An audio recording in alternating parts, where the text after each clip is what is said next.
It's time to start preparing for your colonoscopy. It's important for your colon to be very clean on the day of your procedure.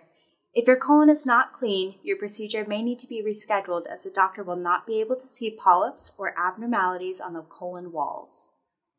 Think of it like a road. A dirty colon is similar to driving in a blizzard, while a clean colon would be driving on a country road on a clear day. It's been shown that the best way to clean your colon for a colonoscopy is to do a split dose clear liquid laxative preparation.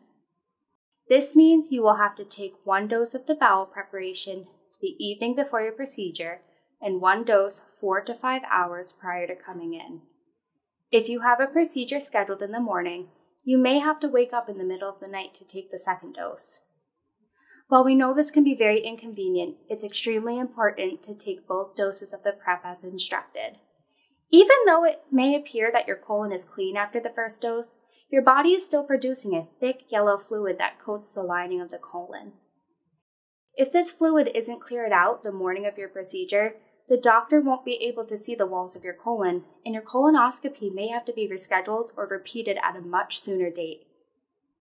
If it is 7 days prior to your procedure and you have not received your prep instructions from our office, please call 603-580-7892 as soon as possible. Please follow the instructions you receive from us and not the instructions that come with your prescription prep. As stated prior, it is very important to follow these instructions to ensure a clean colon the day of your procedure. If you take a blood thinner, you should have received instructions from our office when to stop this medication. If you have not, please call the number on the screen. If you do not stop your blood thinner as instructed, your procedure will have to be rescheduled. It is okay to continue taking aspirin and anti-inflammatory medications. If you take medications for diabetes, please contact your prescribing doctor as you may need to alter your dose both the day before and the day of your procedure as you won't be eating any solid foods. Please pick up your bowel preparation from the pharmacy 7 to 10 days before your procedure. Please stop taking multivitamins and iron supplements 1 week before your procedure. 3 days before your procedure, you must stop eating foods that are high in fiber and hard to digest. This includes whole grains, seeds, nuts, corn, beans, popcorn, leafy green vegetables, and all fruits and vegetables that have skin. You can eat white breads, pasta, and rice. Fruits or vegetables without skin like bananas, mangoes, melon, and peeled white or sweet potatoes, dairy and dairy alternatives, lean meats or tofu, and eggs. Before 9 a.m. the day before your colonoscopy, you may have a light breakfast like yogurt, low-fiber cereal, white toast, or eggs. After 9 a.m., you must stop eating all solid foods and only consume clear liquids. Some examples of clear liquids are clear juice like apple or white grape juice, clear carbonated beverages like seltzer, ginger ale or Sprite, cola, black coffee, or plain tea, clear fat-free broth or bouillon, water, and sports drinks, Jell-O, Italian ice, and popsicles, as long as they aren't red, orange, or purple in color. You may not consume juices you can't see through. This includes tomato juice, orange or pineapple juice, dairy or dairy substitutes, soup, or protein drinks. The morning before your colonoscopy, mix your Go Lightly prep and place it in the refrigerator to chill. Most patients find it more palatable to drink it cold. At 6 p.m. the night before your procedure, begin taking your colon prep. You should drink 8 ounces every 15 to 20 minutes until half of your prep has been consumed. You will need to be near a bathroom as the prep will make you go quite frequently and with great urgency. Your bowels will probably start moving within 2 hours of starting your prep.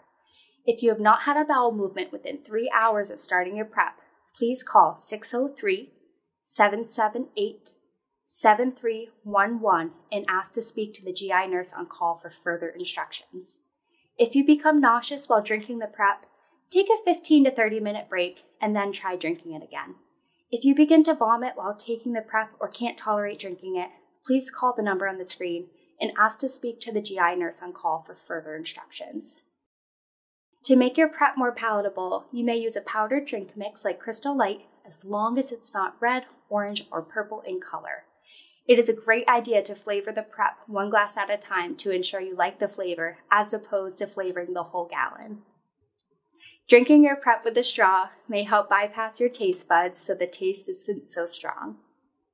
5 hours prior to coming in, begin drinking the rest of your bowel prep.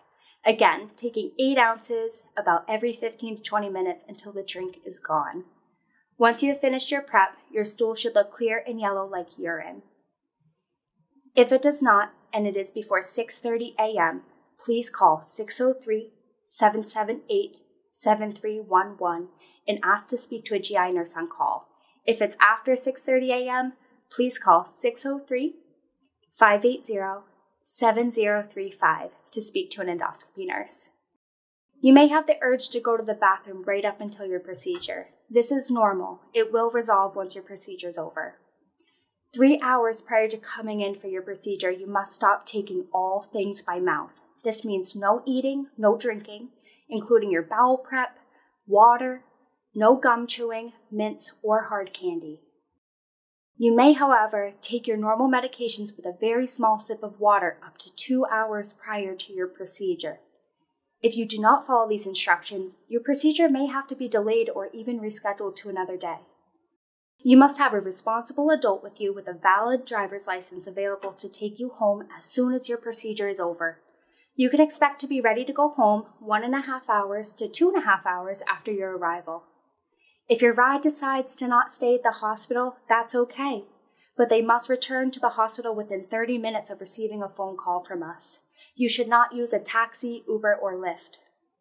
If you do not have a suitable ride home, you will not be able to be sedated, or you may have to have your procedure rescheduled. If you are having trouble finding a ride, please call 603-580-7892 and we can help you make arrangements. If you have any further questions, please don't hesitate to call us. 603-580-7892. Happy prepping!